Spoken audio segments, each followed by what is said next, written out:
Comigo tenho o professor João Ferreira, do Departamento de Terapia da Fala. Muito obrigado, professor, por ter aceito este convite para falar aqui um pouco sobre a terapia da fala. Obrigado, eu. Como é que é comunicar sem falar? É o tema que vamos abrir. Como é que se consegue fazê-lo? Há várias formas, mas como? Comunicar sem falar pode ser feito de diversas maneiras. Não é? Todos nós, desde que nascemos, começamos a comunicar, ainda em bebés, sem usar a fala. Não é? Os bebés normalmente começam por comunicar através do sorriso, do choro, e isto é o desenvolvimento normal. Portanto, quando um bebê, ainda não sabendo falar, precisa de comer, normalmente chora, porque quer alguma coisa, não é? E os pais conseguem estabelecer uma relação. E aí as crianças vão fazendo uma aprendizagem de, espera, eu quando choro, os meus pais vêm a correr e vêm-me dar alguma coisa. Ou pegam-me ao colo, ou vêm-me dar comida. Portanto, começa-se aqui os princípios da comunicação. E isto é a comunicar normal, o desenvolvimento normal de comunicar sem falar. Mas depois também usamos gestos, usamos as expressões faciais, já quando somos mais velhos já conseguimos perceber, e mesmo as próprias crianças conseguem perceber as nossas expressões faciais. Através do olhar, nós basta olhar para um lado e qualquer outra pessoa que esteja a comunicar connosco percebe, espera, eu tenho de olhar para aquele lado também para ver o que é aquilo que ele está a referir. A própria intuação, que ajuda muito, e aqui na rádio nós sabe-se perfeitamente que a intuação é uma ferramenta muito importante, e tudo isto pode ser utilizado para falar quando nós perdemos, para comunicar, peço desculpa, para comunicar quando nós perdemos a capacidade de falar. Portanto, aqui há uma série de métodos que nós podemos utilizar, e nós na terapia da fala, como especialistas, né, em comunicação também, nesta vertente das perturbações, que usamos para complementar quando se perde a capacidade de falar. Qual é o mais forte em nível de comunicação quando não temos tanta fala, quando realmente não conseguimos dar qualquer som a sair das nossas pregas vocais? É o olhar ou o gesto? Consegue-se compreender mais sobre um olhar do que um gesto? O olhar acaba por ser um pouco mais limitado. O gesto pode envolver uma complexidade muito maior em termos de comunicação. Ou seja, nós, através do gesto, nós conseguimos até usar gesto muito mais codificado. Portanto, podemos usar um gesto muito mais complexo que nos permite comunicar de uma forma mais eficaz. Um exemplo é a língua gestual. Não é? A língua gestual é uma forma de usar o gesto de uma forma mais complexa. Mas todos nós usamos no nosso dia-a-dia... É isso que eu ia dizer. A linguagem gestual utilizamos sem nos apercebermos. Exatamente. Ou seja, sem nos apercebermos, sem dar o valor que é uma fala gestual. Exatamente. Não é? É uma expressão mais... É muito comum e normalmente costuma-se dizer que os povos latinos falam muito com as mãos. E nós utilizamos muito o gesto das mãos, um gesto natural, para enfatizar muito aquilo que nós estamos a dizer. Portanto, de uma forma natural, nós já usamos o gesto para comunicar. Agora, podemos utilizar esse gesto, muitas das vezes até para substituir a fala. E aí, pronto, a língua gestual é um dos temas mais eficazes. Mas depois usamos muito mais coisas para... A expressão facial também é bastante importante. Porque aí também se consegue comunicar com outra pessoa, não é? É uma das componentes da comunicação. A expressão facial é uma das componentes importantes da comunicação, porque seria é muito estranho qualquer um de nós tentar comunicar com outra pessoa, tentando falar com outra pessoa, se nós estivermos a dar uma notícia muito triste, mas estivermos com uma cara feliz. Isto aqui cria aqui alguma dificuldade na comunicação. Portanto, o adequar também as expressões faciais para a comunicação é muito importante. Quando falamos em linguagem gestual, não poderíamos estar só a referir aos surdos. Ou podemos? A língua gestual portuguesa é utilizada pelos surdos. Agora, nós podemos utilizar mais uma série de outros modelos de comunicação com o gesto que não são só para surdos. Nós podemos estar a utilizar, por exemplo, existe uma coisa que é a linguagem Makaton, que é um sistema já próprio para comunicar com crianças, e este foi pensado para crianças com déficit cognitivo, nomeadamente o síndrome Down, em que se utiliza um gesto mais simples para comunicar e para complementar aquilo que essas crianças não conseguem através da fala. Então, isto aqui, a língua gestual portuguesa é usada pelos surdos, mas depois o gesto codificado e como língua também pode ser utilizado noutras patologias. A gestual não é utilizada no dia-a-dia a nível escolar, só quando há mesmo... Não, a língua gestual não é utilizada no dia-a-dia nas escolas. Existem escolas onde estão integrados alunos surdos que utilizam depois a língua gestual também como modelo comunicativo, mas muito limitado para a comunicação com o estudante surdo. Antes de desenvolvermos, portanto, irmos mais avante, poderemos, por exemplo, e quando fala nas crianças, curiosamente a criança em si tem uma capacidade muito grande de lidar com outras crianças de outros países, neste caso a nível de linguagem, conseguem-se quase a perceber, e às vezes até os pais ou familiares dizem, é curioso, saímos do nosso país ou estamos com parentes que vêm de fora e que já utilizam muita outra língua, curiosamente as crianças conseguem adaptar-se com uma facilidade que o adulto não consegue. A criança, no seu desenvolvimento, tem uma capacidade adaptativa muito grande. Pronto.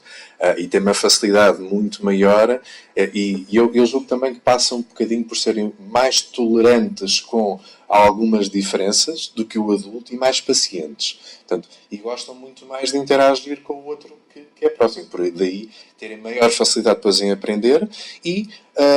mesmo, por exemplo, quando nós temos o caso de crianças que vêm do estrangeiro para cá, têm uma capacidade mais rápida de se adaptar, de aprendizagem, de se adaptar a um ambiente completamente diferente. E pode-se dizer que a criança em si, e agora quando fala de jovens que vêm de outros países e que trazem a sua língua materna, a criança consegue-se estar a adaptar e consegue-se, entre eles, compreender o que estão a querer comunicar, enquanto o adulto tem mais dificuldade? Há estudos que realmente chegam a esse acordo. Sim, as crianças depois têm... Será que eles entendem mesmo o que o outro quer, desde a brincadeira, desde partilhar? Porque normalmente como partilham gostos mais próximos, é mais fácil deles interagirem. Não quer dizer que a comunicação seja eficaz. Agora, que acaba por ter alguma funcionalidade, porque partilham, porque basta trocar com um brinquedo, com um carro, com uma boneca, com outra coisa qualquer, e é muito mais fácil deles depois interagirem do que depois interagir com o adulto, porque não há tanta proximidade em termos dos gostos, das interações não são diferentes. Não é? E quando há aquelas pessoas que têm uma dificuldade de comunicar pela fala e que são pausadamente a falar, isso é uma ajuda e é uma aprendizagem que têm para tal?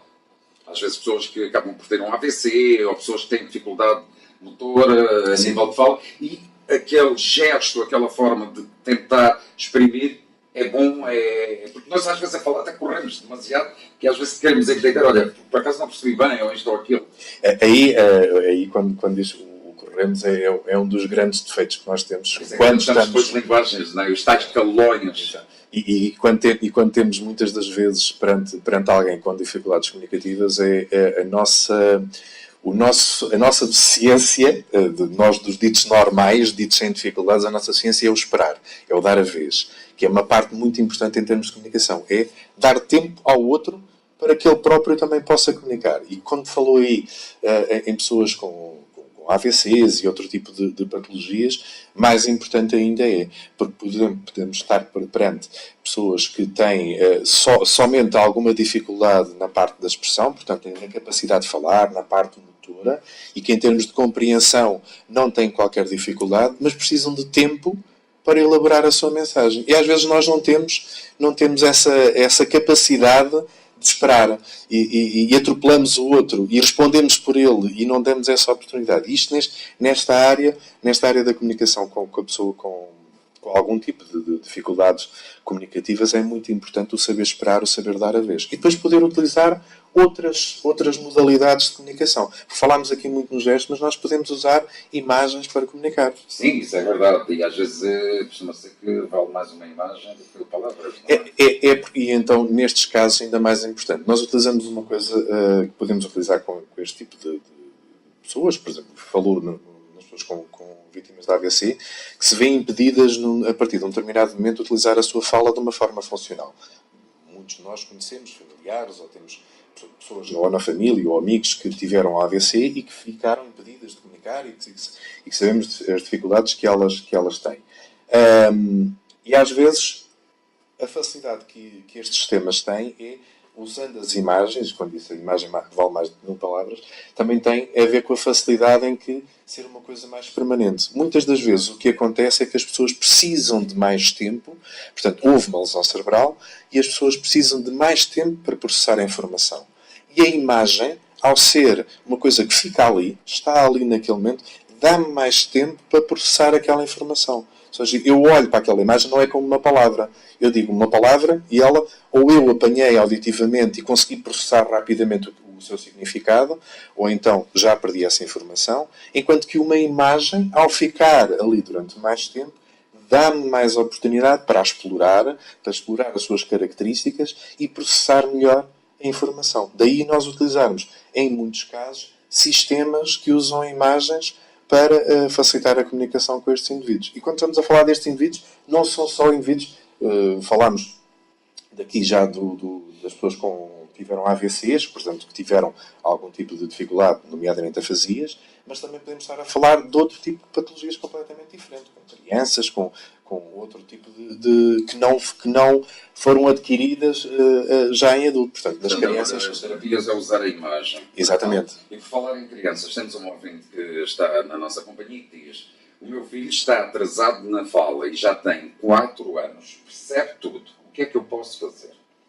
Nesse caso, também é óbvio, o que eu posso dizer é consultar alguém, um terapeuta da fala, para verificar, com 4 anos, se está muito atrasado na fala, já não é normal. Portanto, seria um caso para ser encaminhado para uma avaliação em terapia da fala, porque no desenvolvimento normal já seria expectável com essa idade que tivesse a falar. Quando é que se compreende que há um atraso na fala, e já que falamos em crianças, porque o professor sabe melhor se calhar do que eu, que há muitos pais que dizem: olha, o meu primeiro filho já não tagarela, com 8, 9 meses já tagarela. O outro, tão atrasado, será que tem problemas? É assim, o desenvolvimento normal,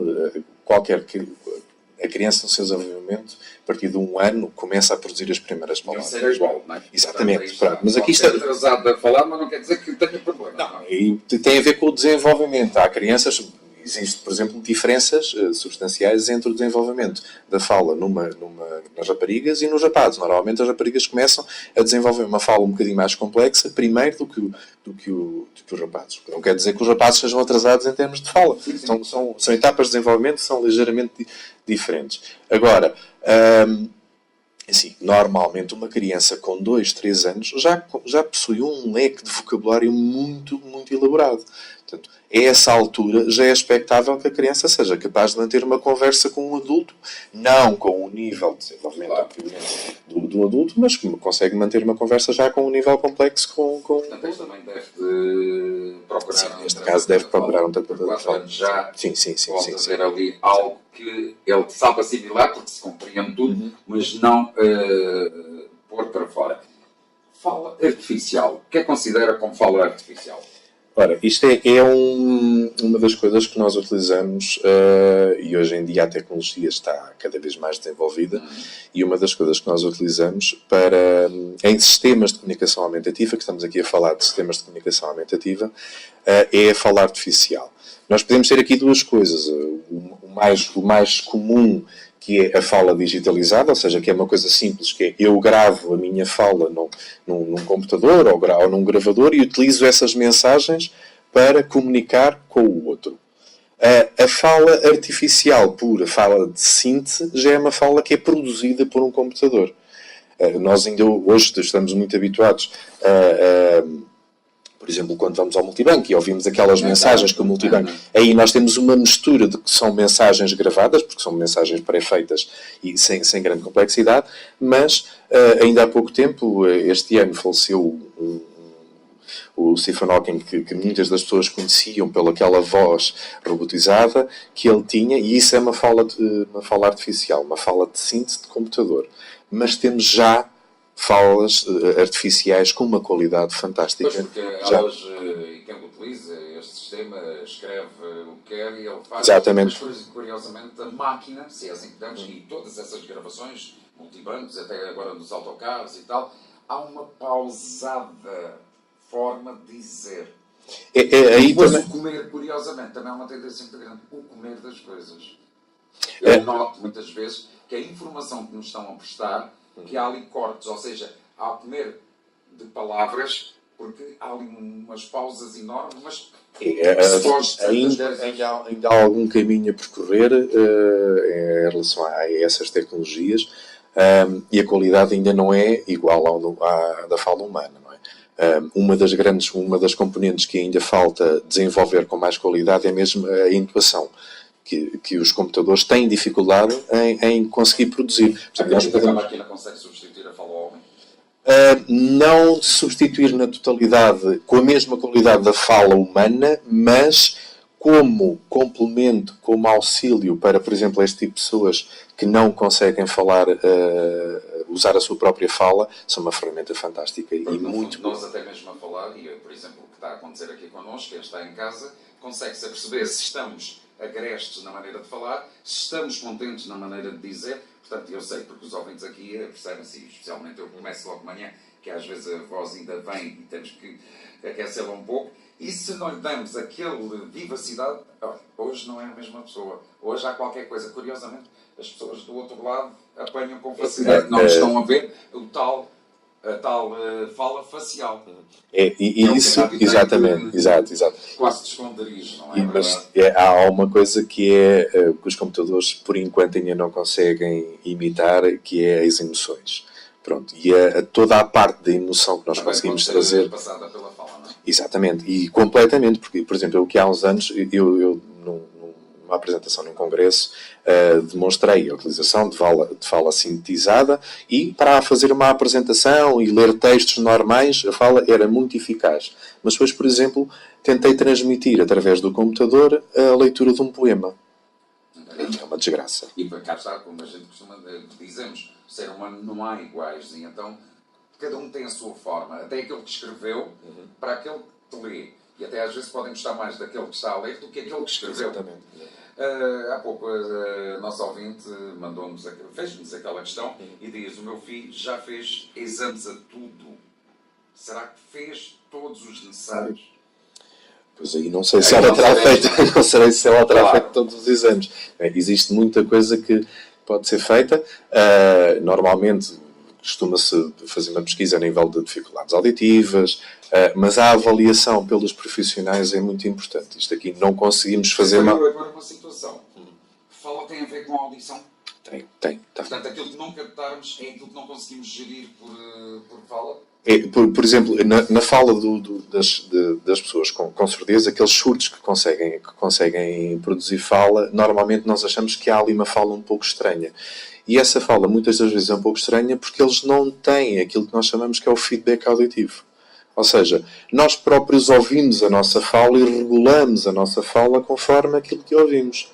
Muitas das vezes há crianças que apresentam pequeníssimas alterações a nível de fala, e que quando nós vamos verificar, vamos fazer uma análise mais cuidada a nível da audição, nós vamos ligar aquelas pequenas falhas em alguns dos sons da fala, estão relacionadas com pequenas dificuldades em determinadas frequências que as crianças não conseguem ouvir, e que aí depois trazem transtornos a nível da produção da fala.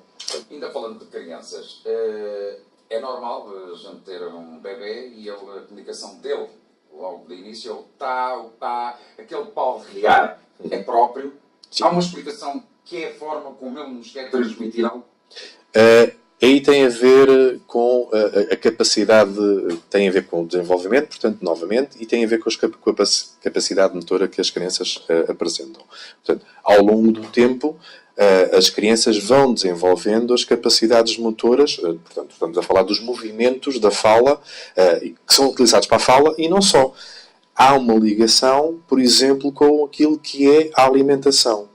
Conforme as crianças vão começando a conseguir comer, passam das papas, passam do leite para as papas, depois vão começando a comer coisas partidas em pequenos pedacinhos, vão desenvolvendo competências para essa parte da alimentação, que depois são utilizadas também para a fala, porque os mesmos órgãos, tanto a língua, os maxilares, os lábios, que são utilizados para comer, são...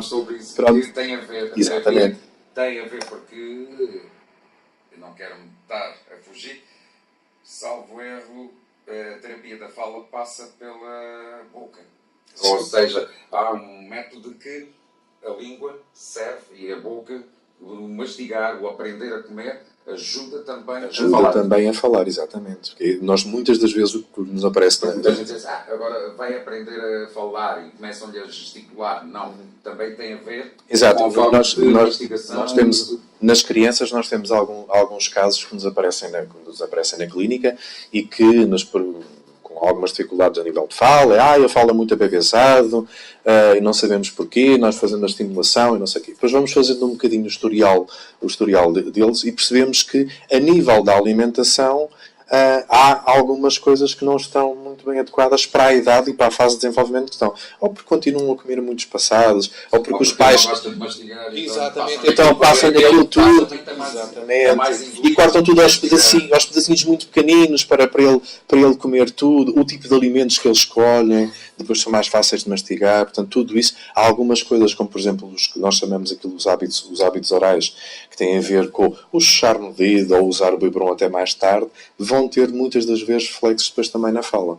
Porque é que nós, seres humanos, quando temos filhos, temos uma tendência muito grande para eles aprenderem logo papá, mamã, papa. Quer dizer, crescemos as palavras em que não vamos logo naquela mãe, pai, parece que soa mais, mas não, papá, mamã. E depois aos tais diminutivos, que eu sei que já se tem falado aqui muitas vezes em relação à terapia da fala, que nós temos uma tendência muito grande criar muitos diminutivos para as crianças. Aí está, porque muitas vezes eles aprendem os nossos nomes ou de quem os envolve e não dizem na tonalidade, ou seja, não dizem forma. Eles criam depois formas dos nomes, especialmente os nomes, de criar, olha, é Augusta, mas não, é Tuxa, e fica na Tuxa. E ele cria e continua sempre ali. Assim, a criança no seu desenvolvimento passa por uma fase em que é mais fácil repetir sílabas. Papá, mamã... Mas é por isso que a gente tem uma exato, claro. Quando ele já diz papai, ele às vezes diz papa, se calhar. Não, e muitas das vezes ele disse uma coisa aproximada e sem qualquer significado, e nós atribuímos significado a isso, não é? Porque nas primeiras vezes que ele vai dizer papá ou mamã, não está a dirigir propriamente ao papá ou à mamã. Ele utiliza aquele padrão de fala, portanto, porque é uma forma dele próprio estar a explorar o seu corpo, porque é uma brincadeira que ele consegue fazer, assim como ele está a chuchar os dedos, a explorar, a mexer nas mãos, e os bebés, por exemplo, pegam nos pés e vão explorar os pés, ele está a descobrir o prazer de utilizar partes do corpo, aqui o produzir sons é uma dessas formas, e que depois nós atribuímos significado. E ele começa pá, e nós todos contentes dizemos, olha, ele já está a dizer papá. E ainda nessa altura ainda não tem significado nenhum. Depois, a partir de determinado momento, é que a criança começa a perceber, espera aí, quando eu faço isto, quando eu faço pá, o meu pai vem a correr todo papá, todo contente e vem chorar. E começa a atribuir significado àquilo que eu faço. Assim como, numa fase prévia, é o choro ou o sorriso. Na primeira fase, o sorriso é uma coisa perfeitamente reflexa, mas depois a criança começa a perceber, espera aí, quando eu faço este movimento com a cara, os meus pais ficam todos contentes e pegam em mim. Então espera, eu tenho de sorrir mais vezes para que me peguem mais vezes ao colo. Nosso ouvinte continua a colocar algumas questões, mas eu penso que a resposta mais exata para esta nossa ouvinte é que será melhor procurar mesmo a fundo médico de família e para tal, porque ela diz que a criança já fez exames aos ouvidos, já fez ao coração e já fez um exame que é de estar dentro de uma máquina. Portanto, aqui estamos um pouco limitados. Não, isso aqui não conseguimos fazer aqui uma consulta via rádio.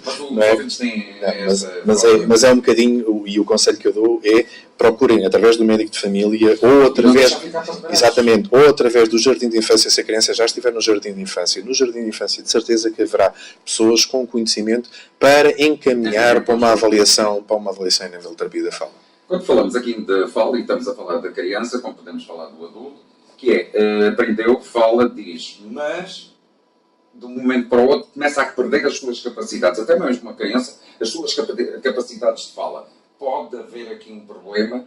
Sim, Pode, sabe o que acontece, não é? Sim, exatamente. Aí ele falava tanto, ele dizia tanto, e agora, para me dizer uma frase, vai à procura de outras coisas que não têm nexo. Poderá haver aqui um desequilíbrio. Poderá. Existem muitas patologias em que ocorre exatamente isso, em que há um desenvolvimento normal até determinada idade e depois começam-se a perder competências. E às vezes os pais quase nem se apercebem se houve qualquer coisa, não é? Sim.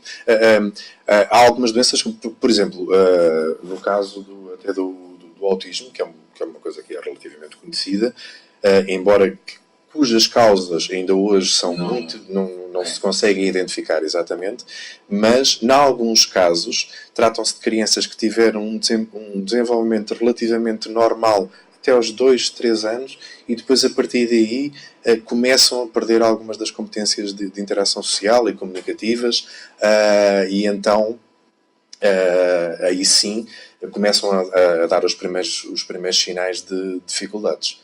Portanto, depois, nos adultos, pode acontecer por diversos motivos, os mais conhecidos, os AVCs, mas existem também nos adultos outras doenças degenerativas que podem levar a que se vá perdendo ao longo do tempo competências a nível da fala e depois comunicativas. Estou a falar, por exemplo, da esclerose lateral amiotrófica, que é uma coisa que se tem falado muito também, que se tem dado algum destaque nos últimos anos e que é uma doença degenerativa, portanto, que vai começando a perder capacidades e que nós vamos, ao longo do tempo, perdendo, por exemplo, a capacidade de falar, a capacidade de andar, e aí é uma das áreas de atuação da terapia da fala, e quando falámos ainda há pouco da fala artificial, é uma das áreas onde se tem utilizado mais a fala artificial para este tipo de utentes, porque com as novas tecnologias permite continuar a manter algumas competências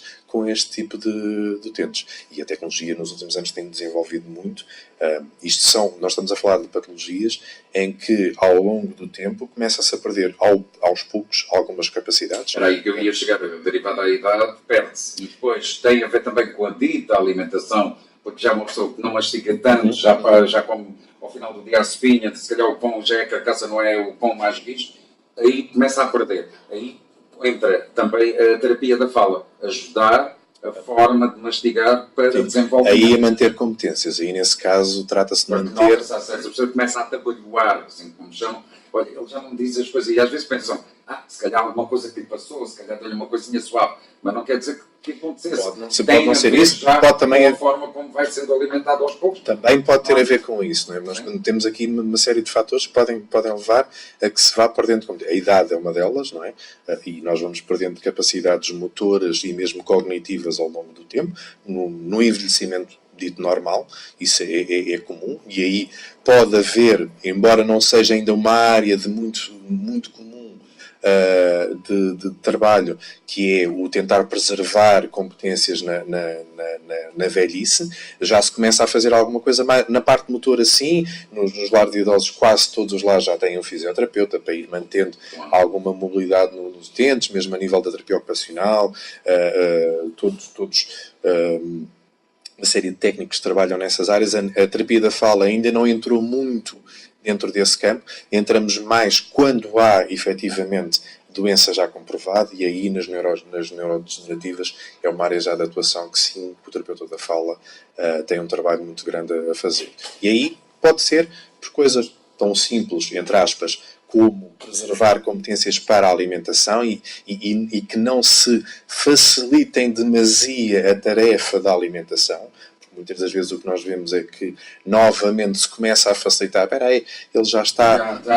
e então não mastiga bem, então vamos arranjar papas, vamos fazer coisas, e que se perde. O que acaba por haver é, além de perder competências motoras, a parte cognitiva também, porque se deixa de fazer uma estimulação muito importante, que é os sabores, os aromas, porque se nós pegarmos nas nossas comidas e passarmos aquilo tudo, que é muitas das vezes o que acontece, que é passar a comida normal toda junta e não sei o que, aquilo fica uma coisa, além de um aspecto que muitas das vezes não é o melhor, mas mesmo em termos de sabor... Tudo que é os Exatamente. sabores, porque juntou todos Tudo num isto, só, exatamente, tudo isto é estimulação e que nós podemos não valorizar, mas é estimulação cognitiva também.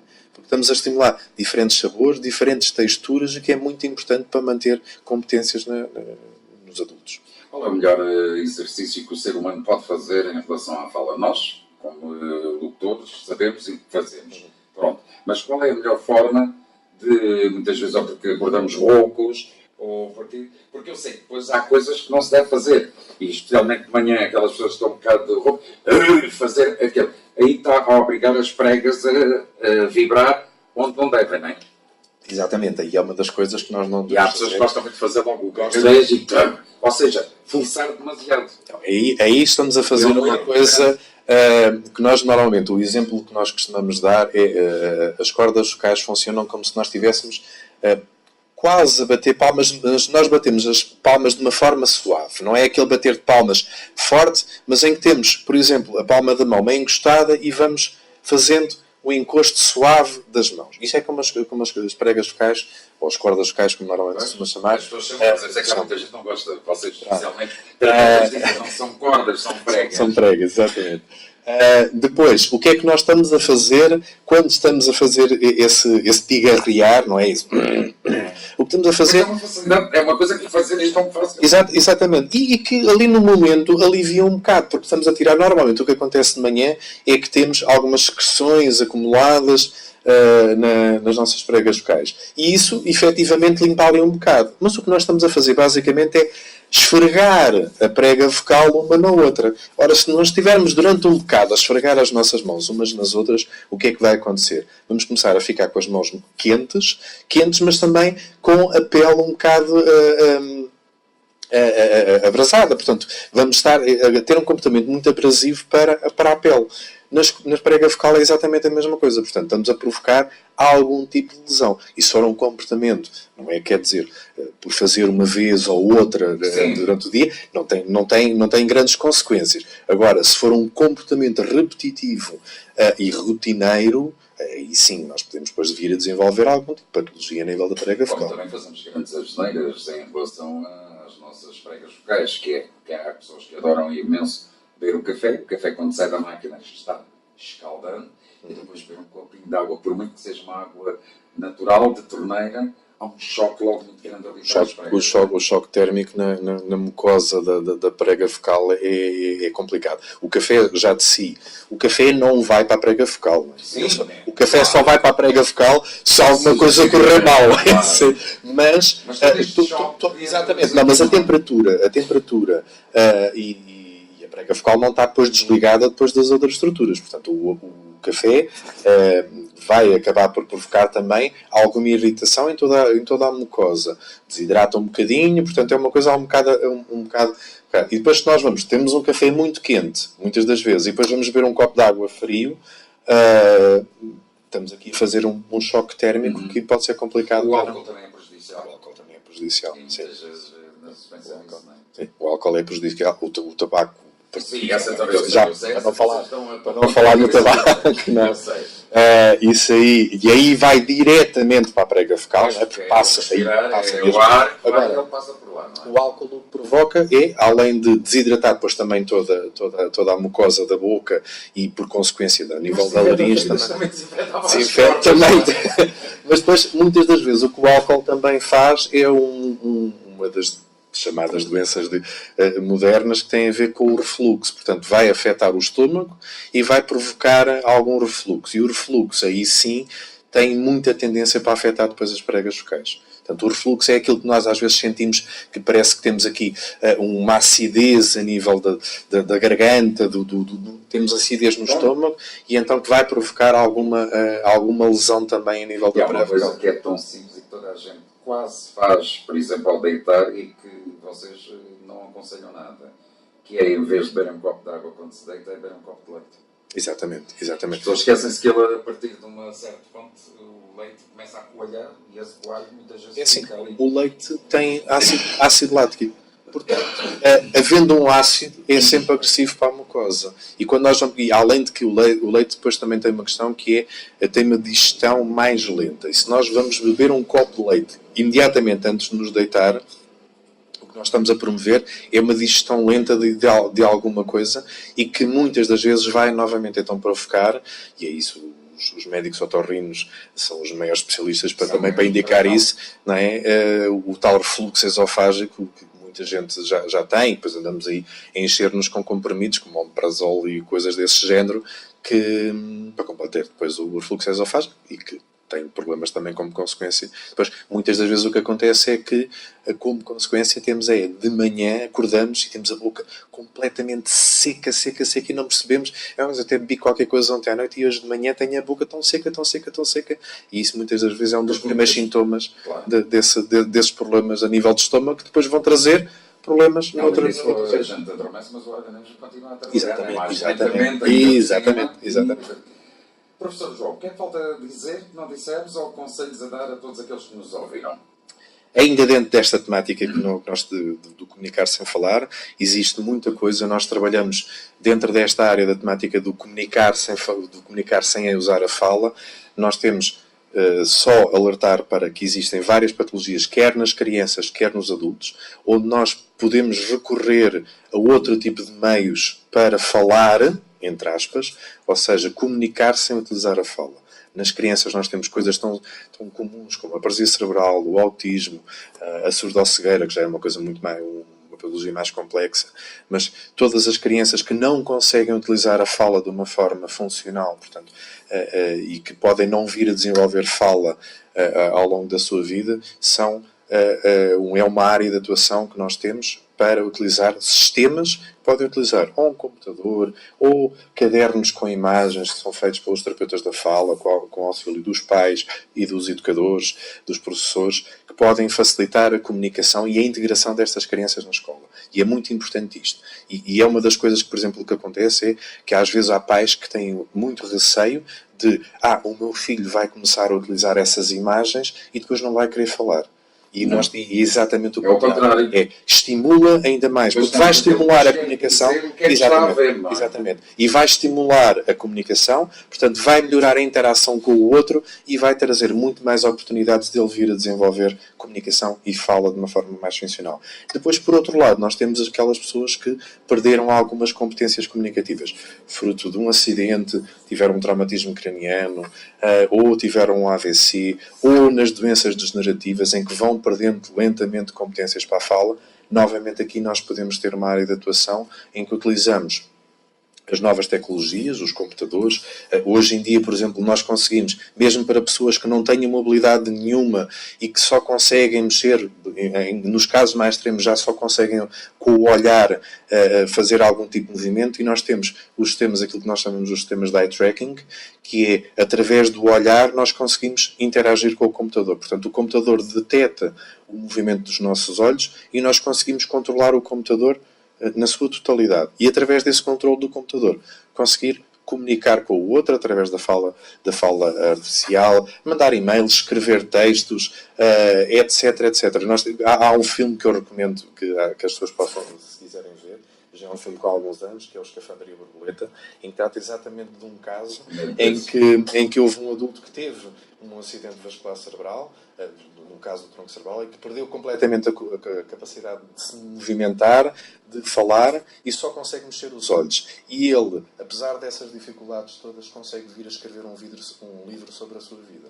Portanto, usando este tema, há uma grande capacidade de adaptação, e hoje em dia, com as novas tecnologias, nós conseguimos fazer muitas mais coisas. Ajudam muito. Não substituem, mas são uma ajuda muito grande para este tipo de coisas. Professor João, muito obrigado por estar connosco. Obrigado. Até uma próxima. Obrigado. Tudo bom.